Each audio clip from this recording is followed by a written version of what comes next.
Hey, this is John Leon Guerrero. Our guest today is Kelly Hillyer, who was at one time assigned the detail to keep watch over a very unusual prisoner, Saddam Hussein. While Saddam was in custody and awaiting trial, Hillyer looked after him day to day, kept him safe, provided for his needs, food, transportation, general well-being.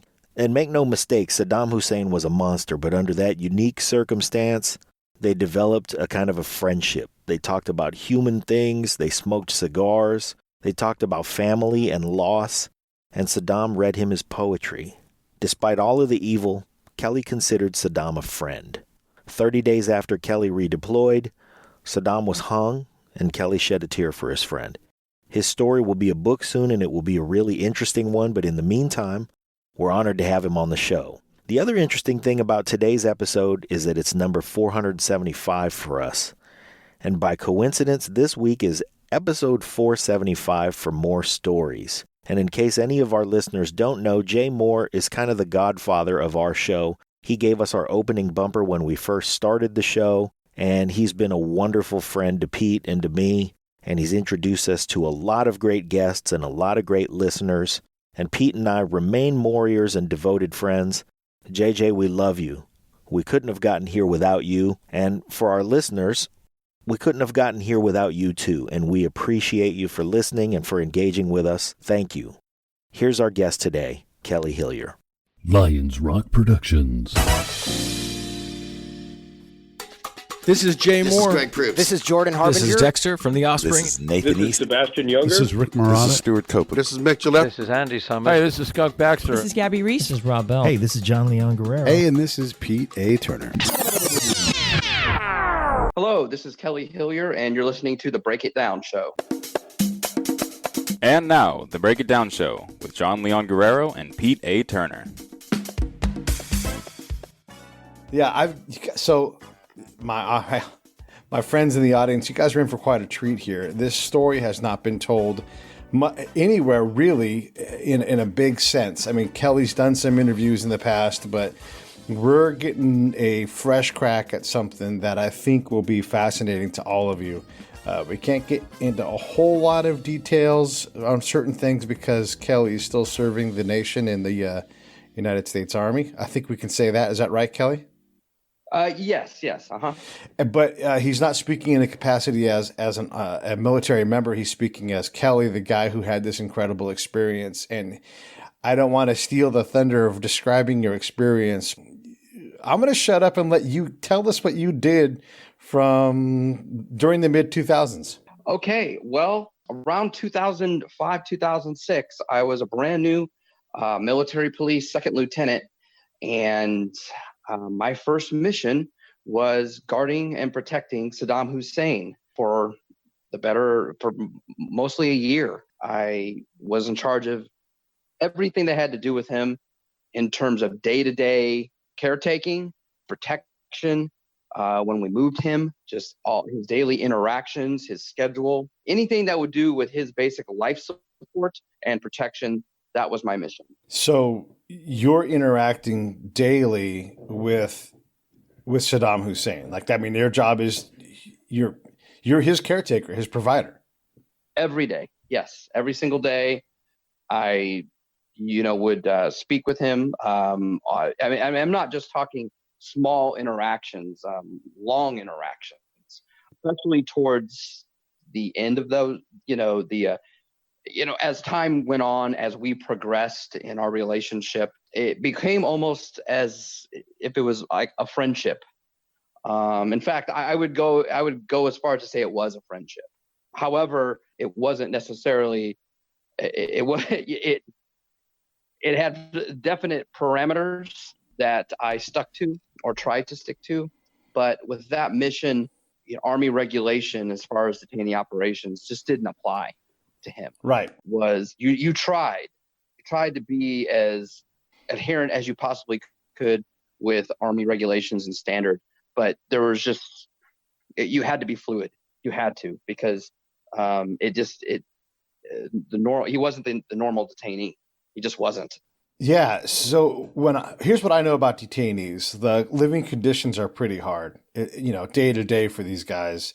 A lot of them are in for 2 weeks and they're out and they're doing the next thing. But I have to imagine someone who's a long-term, just like in the prison system, county waiting for trial sucks. And then when you get to the bigger prison, there's more amenities and things. So is it similar with Saddam? Did he have his own room? Was he in a whole room full of bunks with 20 other dudes, or how was he accommodated?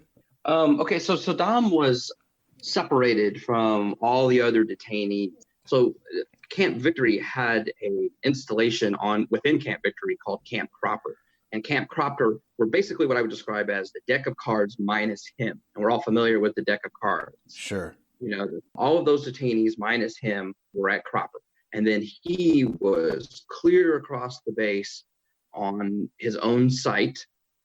And we called it site. We called it the Rock is what we called it, because it was essentially an island that sat in the middle of a lake on Camp Victory. Right. And basically, he was the only detainee in that facility. And it looked like a dilapidated, it looked like it had been bombed out. It had been bombed out. 2 J-dams had been dropped in either side of the facility. But on the inside was fairly state-of-the-art, very clean, very somewhat better than our living conditions, if you want to know the truth. Now, he was still in a cell. Don't get me wrong. He wasn't roughing it.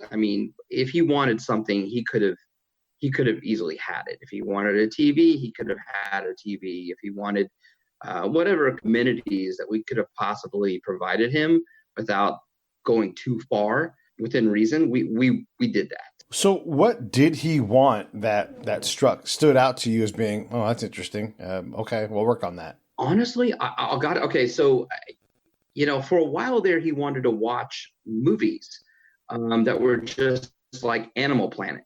Like, we didn't have cable, clearly, so he just wanted, like, shows about animals, something you would see on National Geographic. Mm-hmm. So we did that. We got him a roller television, and we got some DVDs down at the local Black Hawk Market. We tried to accommodate that. But honestly, he didn't do that much. He didn't watch it much, and I don't know if it was just to see if we would do it or whether he really wanted to watch it, because he really didn't watch it much. I'll be honest with you, the majority of his time was spent out at recreation, which was a rec area not too far from his cell. And he would just sit out there and he would write poetry on a long yellow legal pad and smoke his cigars or his pipe all day long. And, that's it. That's what he did. He's sitting around writing his poetry and everything. Did he ever go, hey, Kelly, this is a really good one. You got to read it. Oh, all the time. Okay, so it didn't start off that way. When I first met him, I was fairly intimidated by him. Not because he was trying to be, just because of who he was. Okay. Honestly, backing up, I started off at Camp Buka, and then, which is a prison in the southern part of Iraq. It is. And I just did not like my company commander whatsoever. I didn't get along with him. I was kind of cross-leveled into the 414th Military Police Company out of Joplin, Missouri. So I was an outsider. I wasn't one of them. And so when I came into the unit, he didn't necessarily like me. I was a little more strict than the other platoon leaders and the way I did my, conducted business. And so I think I was just kind of a thorn in his side. And so we both found an opportunity to get out of each other's hair. And so when a mission came down that was in Baghdad, I volunteered for that. And I jumped all over it. I was like, let's go. Let's do this. Let's pack up all my boys, be in the platoon, and I'm going to Baghdad. And he was fine with that because he didn't know what the mission was anyway. Right. So once we got to Cropper that night, we arrived and we went into like the orderly room and they had us all sit down, the whole platoon of MPs, 40 plus. And they were playing the movie Hot Shots Part 2. The part where he's sword fighting Saddam. And so that's how we knew what we were getting ready to do. And so, we were bussed over to the site and, the windows of the bus were covered in newspaper. And then we went down for the night And, they said, tomorrow you're going to meet your mission. So the next morning I was greeted by the brigade XO, 43rd MP Brigade out of Rhode Island. And, I was really nervous. My XO looked at me and he was like, "You ready for this, LT?" So they all sounded like somebody out of The Sopranos. The whole unit did. They were National Guard. And I was like, "I guess I'll have to be, sir." Yeah. And he took me into the cell, and Saddam was sitting in there, legs crossed, legal pad, just writing, had his glasses on. Usually wears glasses, sitting on the tip of his nose. They opened up the cell and he stood up, and I said, and I did, the standard greeting, and for what Muslims do, you put your hand over your heart and all that. Mm-hmm. And I said, "Hello, sir. I'm Lieutenant Hillyer, and I'm going to be here to take care of you." I didn't know exactly how to present myself, and that just kind of came out, that I'm going to be here to take care of you, because it's a lot less threatening. Right. Sure. That makes sense. And I and trust me, I was up all night long thinking about this moment. I didn't have any clue. I was like, what am I going to say to him? All I could say is, I'm going to go and try to be the least threatening as I possibly can. Because what the XO shared with me is that my job was to establish a relationship with him to be agreeable, because we needed to get him to court. A happy detainee is a compliant detainee, if that makes sense. Sure. Yeah, that makes sense. So the relationship, the interactions just became more frequent. And just like any relationship, two people start becoming more and more comfortable with one another. And, before you know it, I'm sitting down with him and we're smoking cigars. And this was all known. I mean, the chain of command knew this happened. And the reason it happened, he cut my first cigar. He lit my first cigar. Everything I know about cigar smoking to start was from Saddam Hussein. And that's how you interacted with him. That's how you got his guard down. That's how you became, you opened the doors to being social. And so it was just a thing you did. And it was myself, the XO, the deputy of the brigade. He also sat down with us. Not the brigade commander so much. For me, it was an everyday thing. Cigar smoking became an everyday part of my life. I don't do it now necessarily, unless it's just in a social setting, but it was an everyday thing for me during that deployment, only because that's what he expected. And he would wait up late at night for me to get back from meetings, and I'd be getting back at late, and my soldiers would be like, "Hey, Vic's waiting for you." And I look at my watch, I'm like, "What? It's midnight." I'm like, "Yeah, but he's got some poetry he wants to read to you." And I'm like, "Okay, go wake up George, our interpreter." And I would go wake him up, and George would be pissed, because he was like, "What? It's late. Why is this man ever asleep? He's 69 years old." Right.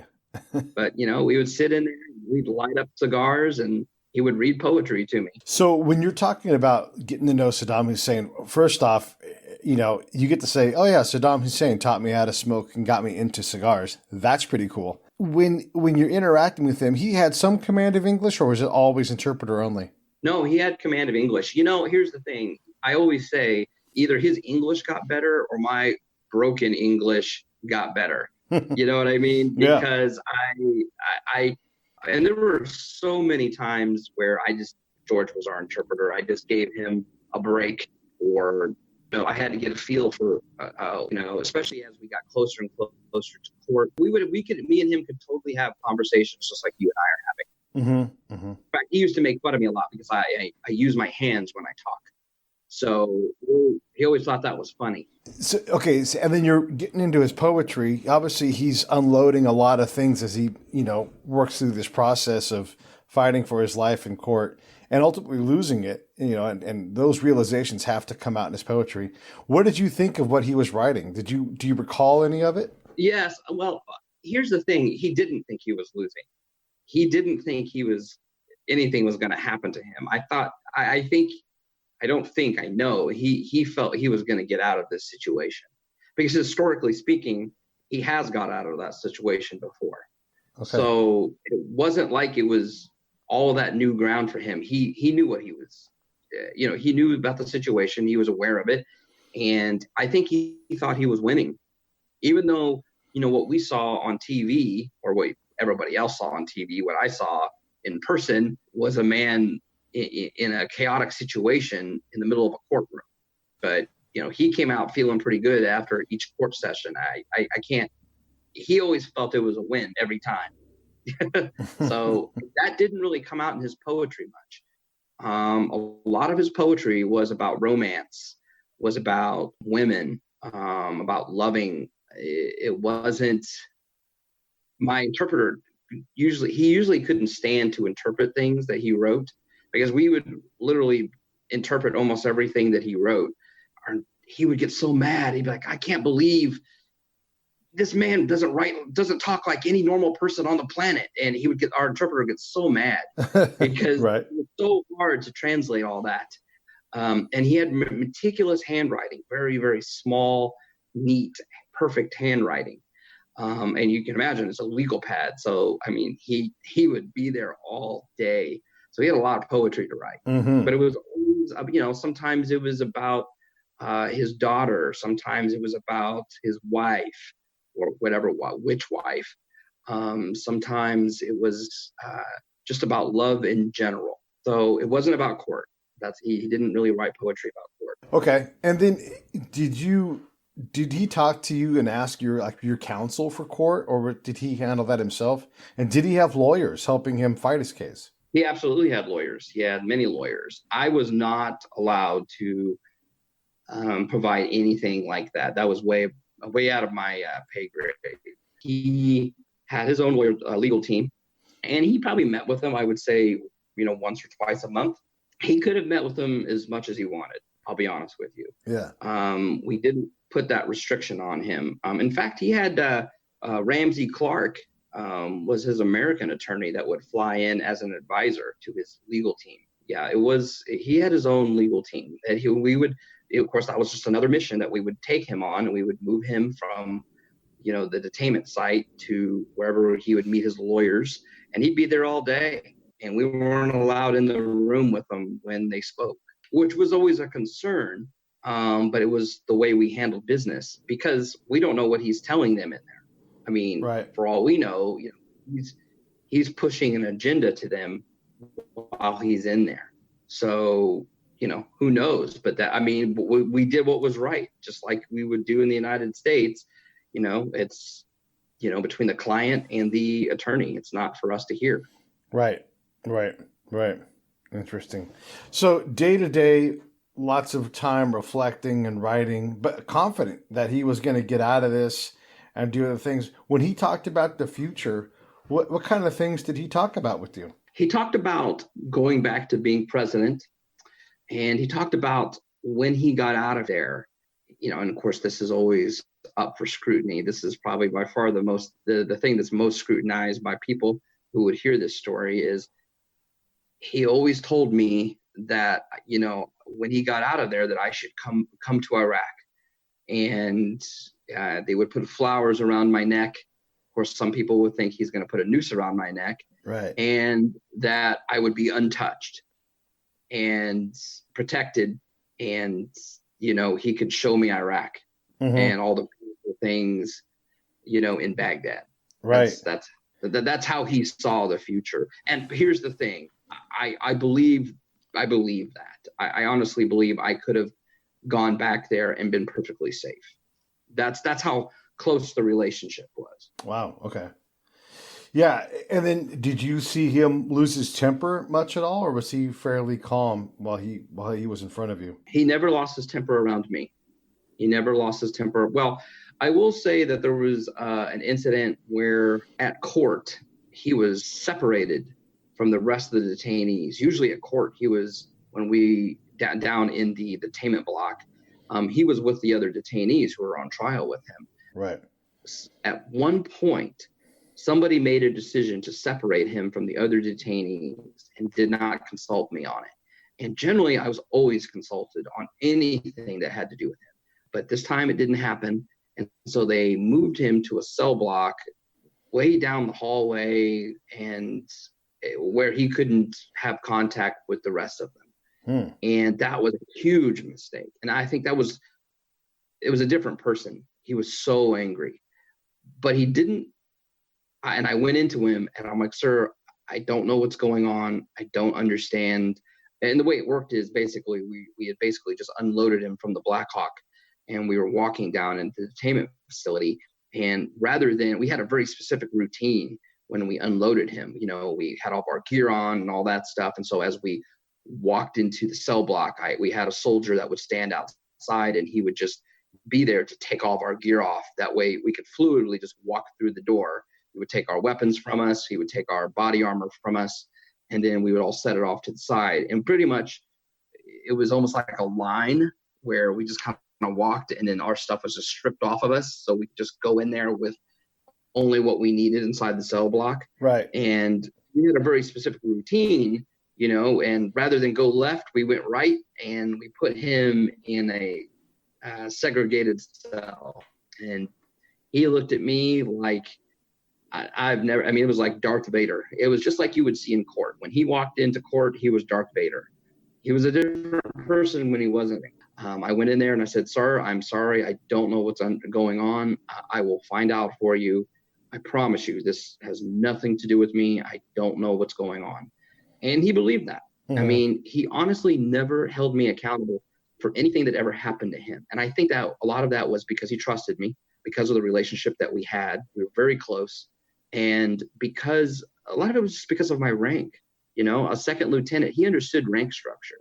So, you know, in his eyes, a second lieutenant doesn't, I don't make any earth shattering decisions in his life. Right. You know, that's for people who wear birds and stars on their chest. Yeah. No, that makes sense. It was an incident. It did. Anything could have sparked a hunger strike, anything. And that was one of his main tools for getting his way. I always hated it when he was on a hunger strike. It always made my life really difficult when he was on a hunger strike. How he come? always enjoyed. Well, because this is where, you know, standard MP protocol, you know, comes back into play. You know, when a detainee is on a hunger strike, essentially they're throwing a tantrum. So you really can't change your behavior based on what they're doing. Okay. And so, you know, you still bring in their food at the exact same time every single day. You let it sit in their cell for a certain amount of time every single day, and then you take it away. So, you know, the medical staff that we had that was dedicated to him, we had a full bird colonel doctor who was his doctor. That was his mission. And we had 2 medics that were essentially for him. I mean, they went on every mission with us, and, you know, of course they're going to patch us up if something ever happened, but, you know, they were essentially dedicated to him in terms of their duties. And so every day he would be weighed every day. Well, of course this happens standard, you know, everything that he eats is logged. Everything that he does is logged 24/7. There were always guards outside his cell, you know, sitting there at a table. So, you know, the detainee gets up, goes to the bathroom, it gets logged. You know, he eats a little piece of naan bread, it gets logged. So everything just increases. You know, the sit reps increase, the visibility increases. In fact, one funny story is we went to go see his attorneys, and we got back from, you know, seeing them. And generally when we got back, he would always go and take a nap. And then after the nap, he would go out and smoke cigars and drink some tea and write some poetry. And so I dropped him off, and, you know, there were very long days when he spoke with his attorneys, and I'm sitting there reading Yahoo, and back when people used Yahoo, and, you know, we just got done dropping him off, and I'm reading Yahoo, and it says Saddam's on a hunger strike. And I stopped for a second, and I looked to my platoon sergeant, and I'm like, did Vic eat today? We called him Vic. I was like, did Vic eat today? And he goes, I don't know. I didn't see him eat anything when he got back. I'm like, well, what's the log say? And sure enough, he didn't eat. And I'm like, what the hell? And so I was like, well, we'll just see. We'll see what happens. So dinner will come. We'll bring him dinner and see if he eats. And sure enough, he didn't eat. And I'm like, damn it, if I didn't learn about the hunger strike on Yahoo. And it's because his attorneys told him, undoubtedly, they told him to do it. And usually hunger strikes were never really due to much of anything that I had ever done. Like I said, our relationship was close. My soldiers always treated him with dignity and respect. That was by far my underlining philosophy the entire time. I mean, I had to, before I took that mission on, not really before, but in the very beginning, I really had to establish, well, how am I going to approach this? And I prayed. I'm a man of faith, so I prayed and I was like, God, tell me what to do, because I am way over my head. I'm a second lieutenant. I was flipping burgers at Applebee's 8 months ago. Right. And so I don't know what I am doing. And, it just kept coming up, that I'm going to treat this person. I'm going to treat this person like a human being. I'm going to show him dignity and respect, especially, since Abu Ghraib had happened. That was a big black eye for the Army. And I remember getting out of military police school, and that was, briefing after briefing after briefing after case study on that, why it happened, and what could we have done differently to prevent that. And that just wasn't going to happen on my watch. But ultimately, the way I interacted with him was because of my own personal faith and beliefs. And I felt that, he is a human being, and, he deserves to be treated with dignity and respect, even if he didn't treat others with dignity and respect throughout his tenure as president of Iraq. What did you call him when you talked to him face to face? Most of the time I called him sir. He answered to Vic if I wanted to, if he called, right. So some of my soldiers called him Vic. In the very beginning, I insisted that they all called him sir. So that was always just part of the protocol. There was going to be no bossing him around, and you had to make him feel like he was in control. Okay. That's how I interacted. That was better than, I know there was an FBI interrogator who did all this crazy stuff, like not have a clock in the room, and when they were interrogating him and all this stuff. I didn't do any of it. I don't think he got much out of him either, honestly. It's kind of like that whole philosophy, you get more bees with honey than with vinegar. Sure. That's kind of the way it kind of works. It works. So, you let your guard down, you show that you're a little vulnerable, and he does the same. And, I think quickly, once he found out that I didn't have any agenda other than to take care of him, he trusted me. So 8 months before, you're flipping burgers in a restaurant, and you know how to be an MP, you know how to do detainee operations, but at some point your training and your preparation haven't prepared you for dealing with, the former president of a country.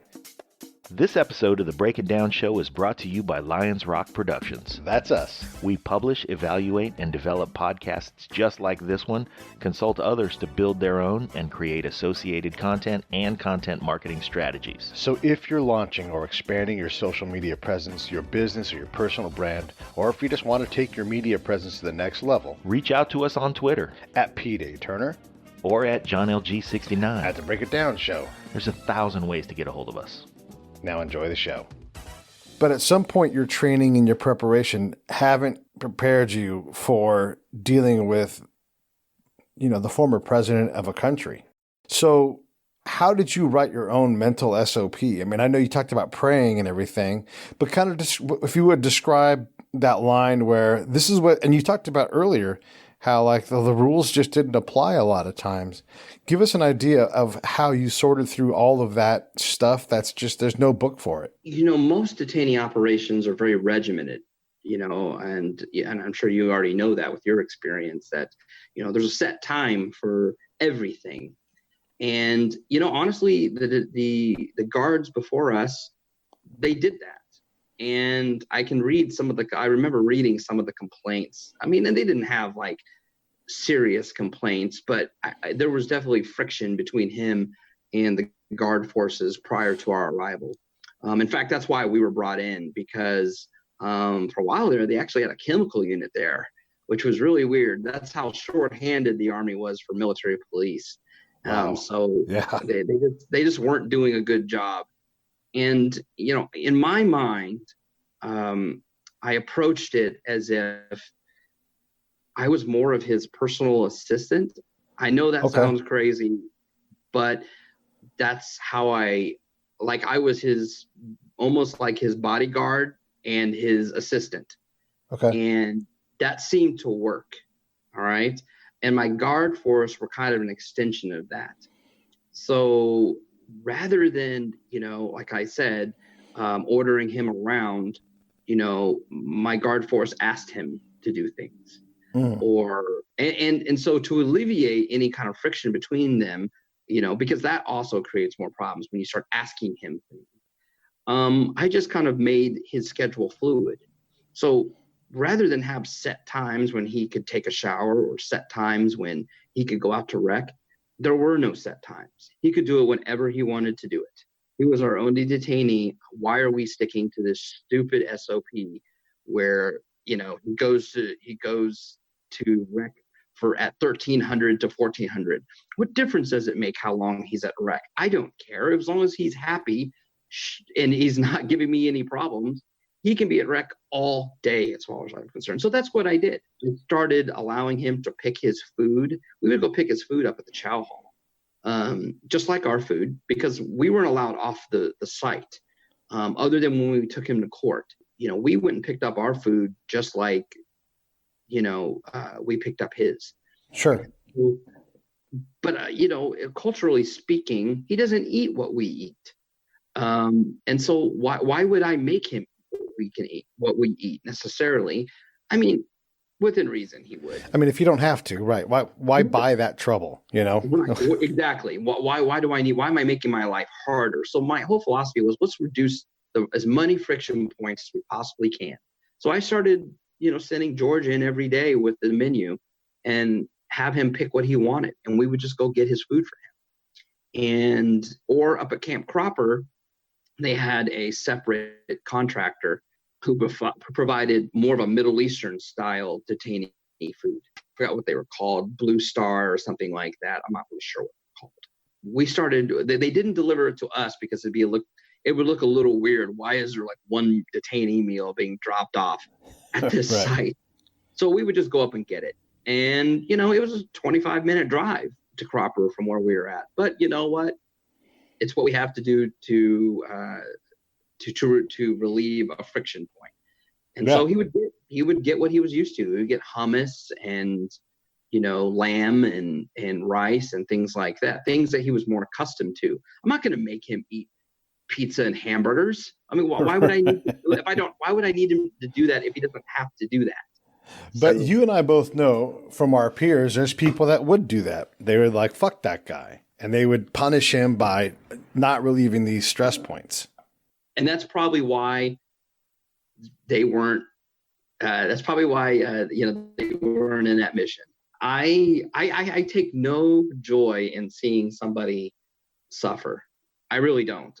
Sure. And maybe that might be a hindrance, but, you know, I kind of have a heart, and even, that's a point of guilt for me, because why do I have a heart when it comes to this guy? I mean, he killed hundreds of thousands of people, but on a human level, he's a human, and I'm not sadistic like that. So I don't take any pleasure off of seeing somebody in any kind of pain.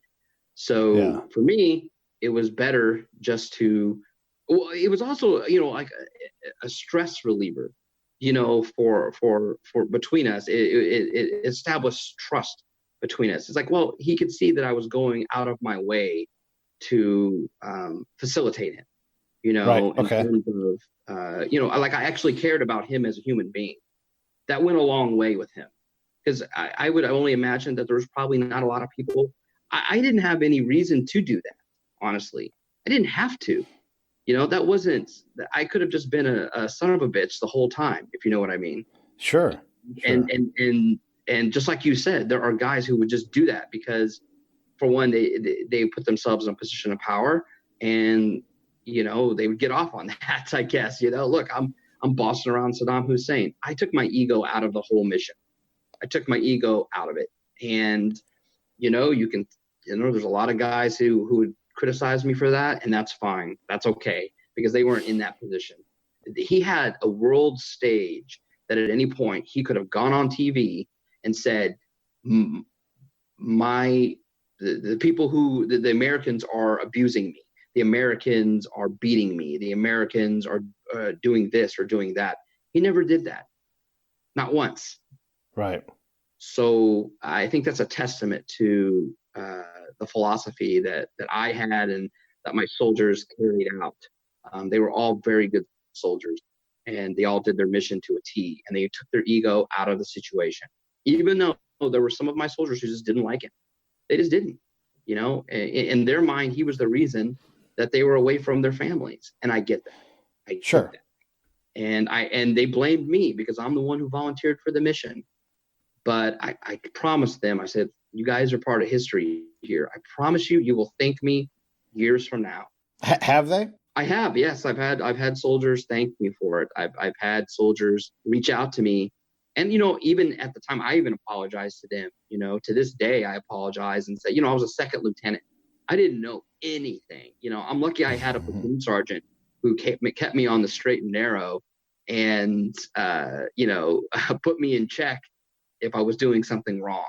And I had a very experienced platoon sergeant and a master sergeant who was our ops sergeant who would mentor me. And that was one of the things that my father always passed on to me as a former first sergeant and drill sergeant. He goes, you find a platoon sergeant and you latch onto them and you just listen.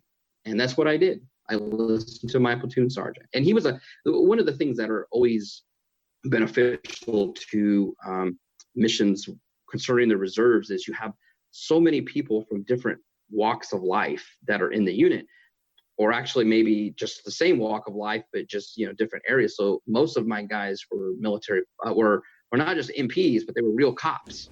Okay. Yeah. And they were SWAT team, and they were firefighters, and they were paramedics. So most of them, in the MP Corps, generally, people tend to do that for their civilian job too, or something similar to that. Sure. First responder type things. So that was an advantage that I had. I had a platoon sergeant who was a cop. When you look back at your time, because you're in command, how many guys you got? You got like 10 guys underneath you, or is it a squad, or is it a platoon? Or how big? I had 40 plus. Okay. Yeah. So quite a few people. Yes.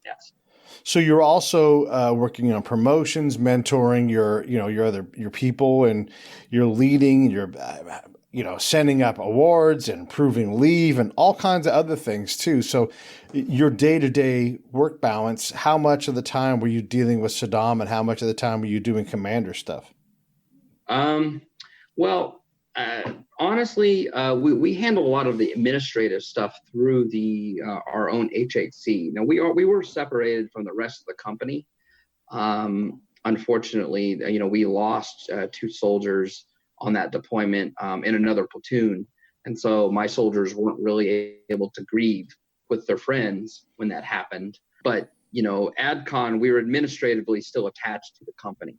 So anything like awards and stuff like that still got, sent up through the HHC to be processed, any kind of pay issues and things like that. So administratively, I didn't really have much of a burden on my shoulders. Of course, you have evaluations, NCOERs and things like that. You still have things you've got to mind. You still have commander work. It's just. Yeah, but I would say, 80 to 90% of our time was focused on him, and it was either what was going on right now at that moment, or it was, because, we gotta, we're letting him pick his meals. So, all right, breakfast, lunch, dinner, if he wants a midnight snack, we're going to go to midnight chow. We're going to pick him up whatever he wants. And so we're always thinking several hours ahead of time, what do we need to do? Now, granted, like I said, we didn't have to do that. We could have just brought him whatever the hell he wanted to eat.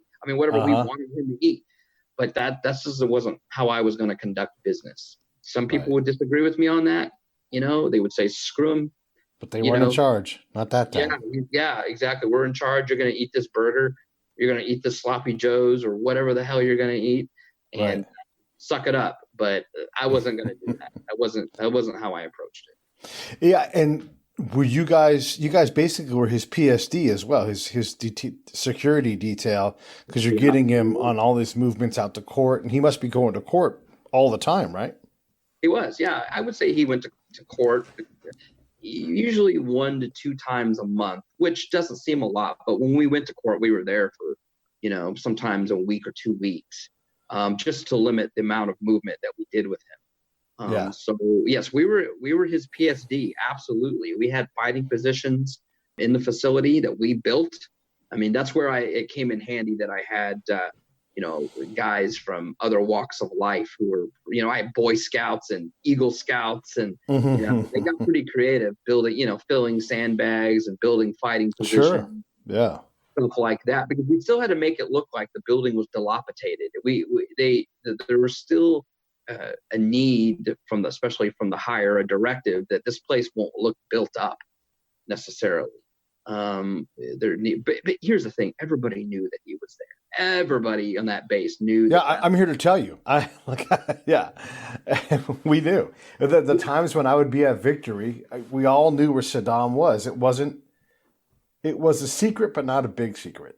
No, it wasn't. We knew that. We weren't stupid, and that's why I didn't understand. I'm like, just give us what we need to build these fighting positions and stop worrying about whether people on the base know where he's at, because everybody knows when we go to see his lawyers, we shut the whole base down. I mean, the MPs close the roads. We're leaving this site with gun trucks. We lower a drawbridge. You don't think people notice that we lower a drawbridge? It's a drawbridge. Yeah, and you're gunned up inside a camp. Yeah, exactly. We're gunned up within the camp. We're hauling ass.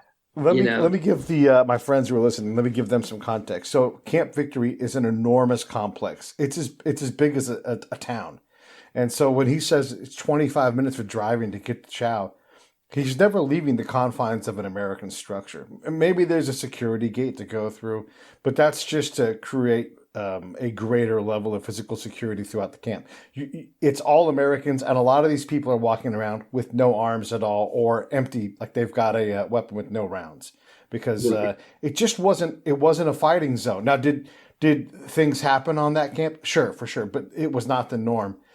So I want to get people to understand that on Camp Victory and then the sub camps inside, you were very safe. So if you drive around gunned up, it's obvious that you're doing something, because otherwise you wouldn't actually lock and load until you left the camp itself. So I want to ask you this question too. When you guys are driving around gunned up, let me ask you this a different way. Knowing what I know about Camp Victory, obviously you're concerned about someone coming and trying to bust him out, right? I mean, and I don't know what kind of comms he had to the outside. I imagine that's limited. But in reality, we know that no one's really coming for him, but you still have to account for it. How much of your mission was you satisfying your hire that you were doing what you had to do to keep the Vic safe and protected and incarcerated? Oh, all the time. I was not exempt from PowerPoint presentations. Not at all. And, within the base, in all fairness, there were still Ugandans who handled the security. You had local nationals on the base that were authorized to be there. There was literally a woman who was kidnapped and raped repeatedly on that camp. So there was definitely a threat. Yeah, well, years later, I went back as a company commander, and for an HHC, I was an HHC commander, and for a brigade level unit, and we ended up taking over the garrison for that base, and we ended up stopping, human trafficking and prostitution, and so all of that stuff happens on those bases. It's not exempt from that. It's just the people, they keep it. I mean, there are pockets. I mean, the place was so massive that, there's pockets where things can happen that you wouldn't even know was going on. So, I guess there was a seedy underbelly to Camp Victory, I guess you could say. Yeah, there could be somebody on the base, I guess, who would. The site we were on, I mean, because you knew where it was at, so it didn't look like it was all that easily accessible. I mean, it's on a lake. Right. We had Navy SEALs come in. They came in as advisors, and they did a site evaluation of the place after my boys had built it up. And their job was to evaluate whether or not they could attack the place and get him out of there. So, and the reason I know they were I thought they were just contractors or some kind of advisors in some way, but they gave me a SEAL Team 8 coin at the end of it. So that's how I knew. That's how I knew that's who it was. Mm-hmm. But yeah, it was a SEAL team.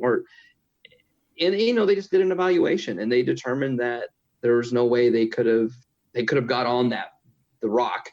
And even with a bunch of reservists, you got to remember there's a bunch of bored reservists. You got an entire platoon of bored reservists. Mm-hmm. Yeah. Who are watching one guy, and so they have nothing better to do than to retaliate if need be.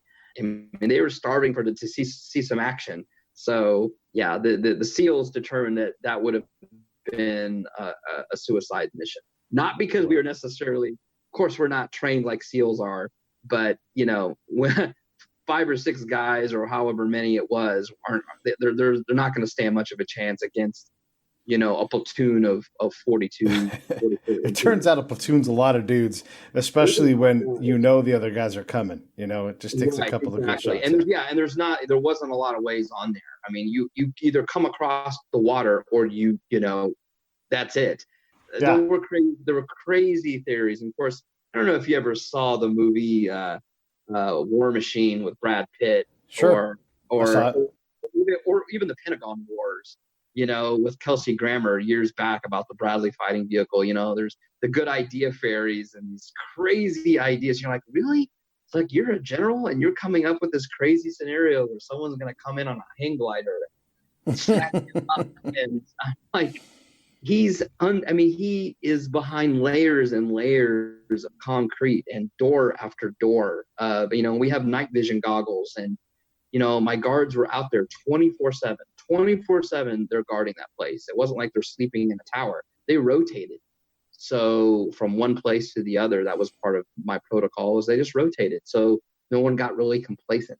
And then, now all of our missions to court were off base. Not everything was on base. Some of them. Sure. That's in Baghdad proper, not on the camp.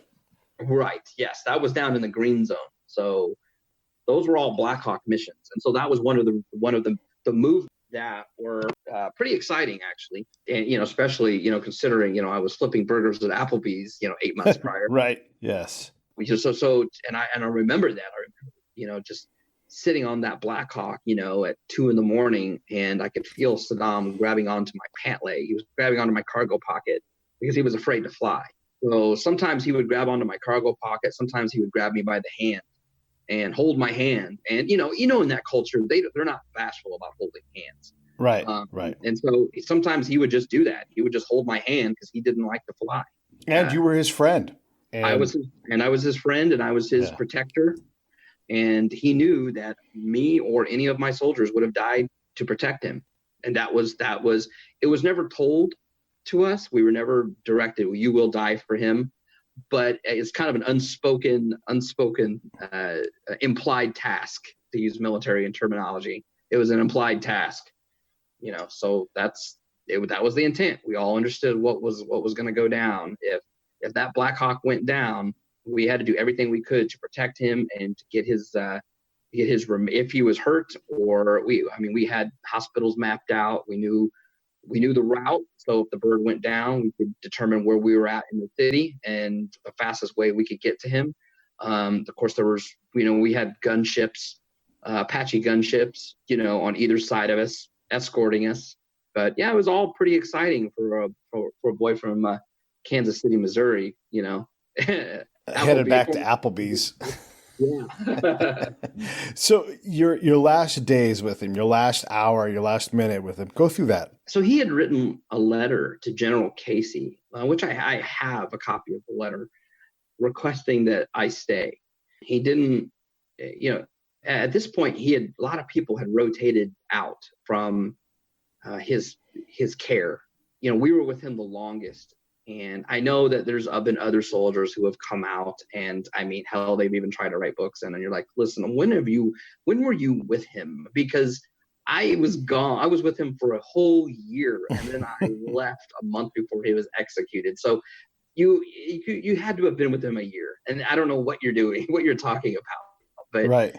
So he wrote a letter requesting that we stay because we knew that our time was coming to go. And one of the conversations that he would always bring up in conversation when we sat there smoking cigars at night and, listening to poetry, talking about women, talking about family. He'd ask me if I ever did I call my mother? He would always ask me, did you call your mother? He was close to his mother, apparently. And I'm like, oh no, I haven't called her today. And he would say, when you leave here, you call your mother and you tell her you're doing well. And he would say, tell her I said hi. I'm like, I can't tell her. I really can't tell her. I would say, yes, sir, I will. But it's like, come on, I can't tell my mom that Saddam said hi. Right. So, that was hard because that letter, it just showed his intent. I mean, to write, he wrote a long letter and had his lawyers all sign it. And, that it showed that he really did have a close attachment to us. Sure. Yeah. So anyway, the day came and we were going through the normal hustle and bustle of preparing for court in the green zone. And, every morning we'd wake up and all the detainees are showering and they're eating breakfast and they're doing all this stuff. And so he's all ready and, everybody has timelines, like get your kids ready for school. Right. That's the way it was. And so I would always go and sit in his cell before it was time to go up, and we would just chat just to kind of put him at ease. It was just a thing for me just to go in there and talk to him. Mm-hmm. I mean, he would ask for me all the time just to come and sit. And even with the other detainees at court, when we were at court, came and sat with them, and we all smoked cigars in what we called the Hannibal Lecter cell in the back of in the boiler room. Because it looked like the Hannibal Lecter cell. Sure. And so, but we'd all sit out there and smoke cigars and drink tea and, just discuss things. And so I would just go in there standard the last day. I said, all right, well, it's time to go up there. And he goes, well, I'll see you when I get downstairs. I'll get done. And I'm like, I'm not going to be here when you get back. I was like, I have to go. And I'm like, I have to go back to I have to go home now. And he kind of turned his head and he cried. He started to cry. And this is a point, and I'm going to get a lot of scrutiny for it because I cried too. People just won't understand. There's some people that are not going to understand. You develop a connection with somebody. You spend a year protecting them, and you're willing to die for this person because that's what your mission is, not because I had this. It wasn't because he, it's hard to explain, but it wasn't because of who he was. It was because of what my mission was. But he was my friend, and so it was difficult. And so I cried, and he cried, and I mean, he did, in the way he's going to do that, a couple, some tears rolling down his face. He tried to hide it because he was very, that culture, you don't show that kind of emotion. Mm-hmm. And then he turned to me and he said, well, you have to go and, be with your mother. Mothers need their sons. So what I did was in anticipation for that, and this is kind of outside the norm, but my chain of command were aware of it. And so I had a St. Michael's, the Archangel medal that I would carry around with me. And I gave that to him. And the reason I gave that particularly to him is because that's also it's also in the Islamic faith as well. So Saint Michael is the archangel. So It was something that wouldn't offend him, even though he wouldn't have been offended by that, because he had a Bible in his cell. So it wasn't, he knew the Bible. He wasn't ignorant to any of that. Right. And so I handed it to him, and he gave me his prayer beads. And when I left the cell, because it was kind of a no-no, to take anything from him, I gave the prayer beads to the XO as I walked out. I made sure Saddam didn't see me do that. And then right before I left to get on the plane to go home, the XO gave me back the prayer beads and, told me that, I should have it. So that was it. Yeah, it's a job well done. Your friend gave you prayer beads. And I get the whole thing, man, the emotion, because it is a goodbye. You had cared for someone. You'd done it professionally, but also, as a friend. And sure, the guy was a monster in a lot of other settings, but not in your setting. And you do your job, and you have a conscience, and it's not your job to mind his conscience, but it was your job to mind his well-being. And he appreciated that. That's a real exchange, man. And I think we all get how you feel about that. A person isn't defined by one thing in most times. And I love that you've shared this story with us. It's such a complex thing, and there's a lot of stuff that I could go back and add context in for the audience, like an HHC. That's just a unit. Right. Don't worry about that, you guys. I literally never was able to. I never greeted him. It got to the point where I was never greeted or said goodbye to him without getting a hug, and that was standard thing: a kiss on the cheek and a hug from him. Whenever I would walk into the cell, I'm very animated when I talk. So when I used to talk to him, I would just talk to him like I was talking to anybody. And so I'd walk into the cell and I'd be like, "Hey, what's going on?" And he would respond with that. Hey, LT, where are you be? You've been gone too long. I mean, it was literally like that. And the U.S. used to give me hell for it, because we would arrive at court and they're watching on the camera as I set up his cell when we first arrived. The way he liked it. He had a certain way he liked things. And like I said, just making him agreeable. And then he would give me this hug before I went up to the ISOC and reported to him. I reported to them, and they would just clap and laugh their ass off. They thought that was just the funniest thing, that he would give me this hug and this kiss on the cheek. I mean, it was just ribbing. It wasn't anything, sinister. They were just ribbing me for it. There was nothing I could do, because I was the only one that could go down there and talk to him. If something went wrong in court, they weren't allowed to go down there and talk to him. It had to be me and my guys. So, and which actually they used to take bets on how long it took him to get thrown out of court, but I wasn't allowed to participate because I had undue influence on that whole situation. So 30 days later, your friend gets hung. How did you deal with that? Well, okay.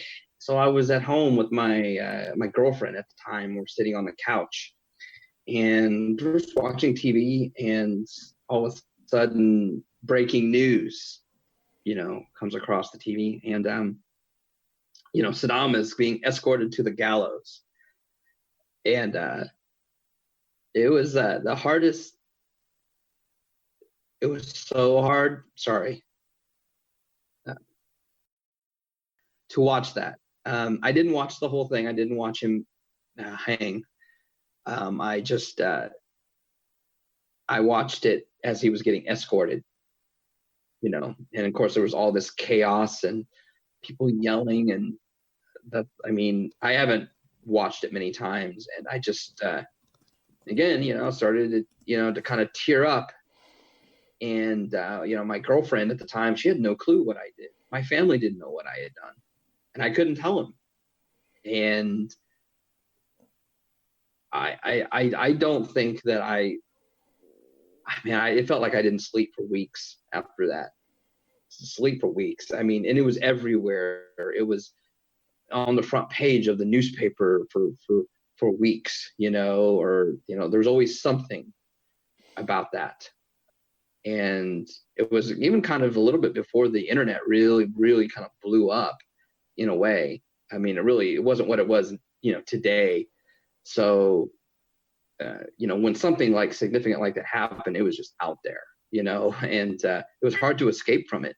It was hard, and to this day, it haunts me. It really does. There was a lot of animosity about me in that mission. And I guess from the other platoons in the company, and they would one time they sent me a condolence card, and I opened up the condolence card, and it was a picture of him dead, laying on some kind of a gurney or something like that. Clearly he had been hung, and they had put that in there, and as a joke, I mean, they knew it was going to get to me, though. They knew that. They could have been, could have been, jealousy. A lot of people wanted that mission. A lot of people did not want a second lieutenant in that position. They just didn't want it. But, it is what it is, I mean, it's. Mm-hmm. Well, it sounds like they picked the right guy for the job. Being able to keep your guys in check, because it's easy to have one guy go a little rogue on you and undermine the whole mission, and easy to give in to hate and ego. But even as a lieutenant, you managed your guys. I was paranoid. I'll tell you, I was up at all hours of the night when we had that mission. So, and when we were at court, I slept while he was in court, but when he was out of court, I didn't sleep. I was up. So my sleep times were when he went into the courtroom, and then when he came out and he was up and moving around under my control, because when we had court, we would hand him off to the Iraqi guards. So, oh boy, if you notice, if you look at any footage, there were no American soldiers in any of that footage. We weren't allowed in the courtroom. We would hand him off to them, and then they would hand him back after it was over with. I was always up, and so there was never a time because I always thought that was a big deal in terms of what happened in Abu Ghraib. Is like, there's the leadership. Where was the leadership? Like, why weren't they? Didn't anybody notice all this stuff going on after hours? Right. Seriously, my soldiers never knew when I was up or when I had weird sleep patterns. So I could walk in at 3 a.m. and check in on them. Well, but Kelly, and I don't want to take too much more of your time, and I do appreciate you telling us this incredible story. Can't wait for the book, and when it gets ready to come out, you and Bob should come back on. By the way, Bob Vera helped set this up, and we just kept working on the schedule, and Bob wasn't able to get there for this one, so we appreciate Bob. But what's remarkable to me is that when you look at your concerns, and I love to ask commanders the very question you just answered already, what kept you up at night? Because there's always something for a commander. And what you wanted to do was basically not fail your charge. Your charge was to care for Saddam Hussein, and you slept with that goal in mind when we all do sleep in combat zones, which, as you know, is not all that much.